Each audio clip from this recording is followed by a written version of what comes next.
Scott Shasteen is the play-by-play voice for Tullahoma and the Tullahoma Wildcats on the Ticket Radio in Tullahoma. And he joins us via the Sweet Tea Bakery hotline. Scott, tough night tonight for the Cats. You had turnover problems last week. What was the turnover issue, or what was the big issue tonight in an ineffective Wildcat offense? Well, it's sort of hard to say, Dennis, what the problem specifically was. Tullahoma just could never get anything going. They didn't have a lot of turnovers or anything like that.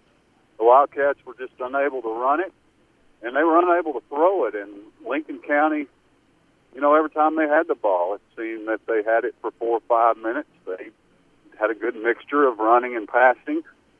Eli Eason, their junior quarterback, looked outstanding. Ryan Hall is an outstanding receiver. They had up 2 or 3 touchdowns. And Lincoln County just controlled the game from start to finish. It was the outcome really, in hindsight, was never in doubt.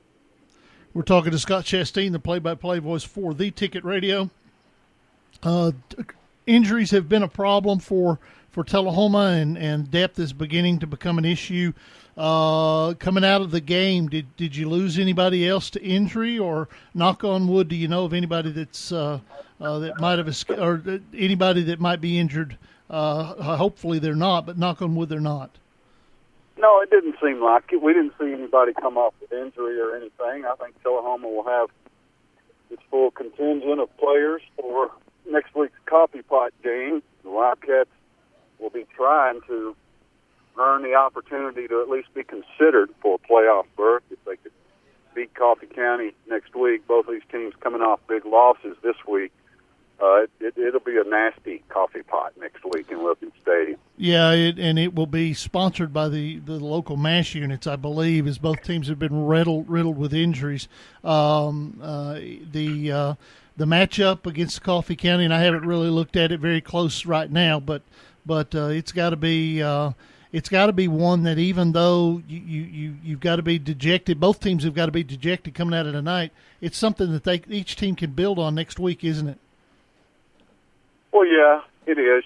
We know that it doesn't matter about what happened the first 9 weeks when Tullahoma and Coffee County square off. We know that that's going to be hard fought, and nobody wants to lose that game. It's going to be the last one as district opponents for the foreseeable future. So it should be a lot of fun next week at Wilkins Stadium, and I expect, despite both teams lost this week, there'll be 4,000 or 5,000 people down at the stadium next week to enjoy another coffee pie. Dennis Weaver, Josh Peterson here on the Friday Night Thunder Scoreboard Show, talking to Scott Shasteen. Scott, you kind of talked about it, you touched on it, and Dennis and I touched on it back during the halftime show when during the Coffee County game. The way this game sets up next week for Tullahoma and Coffee County, you talk about a coffee pot on the line, a rivalry, and also, like you said, more than likely playoff hopes for Tullahoma.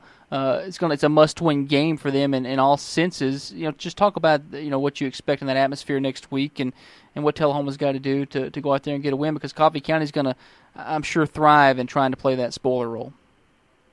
Well, Tullahoma's got a large senior class of 20 players, and it will be senior night for them, their last game, including players like Cole Potter and Riley Darden and Jacob Gagnier and Aaron Gray and Mikey Lett that have just been key components on this Wildcat team for 3 years. They've all basically started for 3 years, so it'll be emotional for them. It'll be a great crowd. Hopefully we'll have good weather for the coffee pot. And as far as playoff goes, I don't know if a 5-5 Tullahoma team gets in or not. The tiebreakers for Tullahoma do not stack up very well, so it just depends on how it falls out. Coach Olive appeared on Sports Plus Monday night, and he made it clear he's really not interested in taking a 5-5 Tullahoma team into the playoffs. So, we'll see. If the Wildcats can beat Coffee County next week, it just, as you know, just depends on how a number of other teams do, whether that invitation would come. Scott, we appreciate it as always. Safe travels coming home, and we hope to talk to you. Well, I know we'll talk to you next week at the pregame show, and should be a good one next Friday night at Wilkins Stadium. Really should be. Want to invite everybody to listen to the Saturday Ticket tomorrow at 8 on the Ticket Radio, we'll break down this week 9 and see where everybody stands heading into the final week. Scott, you're the best. Talk to you soon. Thank you. All righty, that is Scott Shasteen with the Ticket Radio.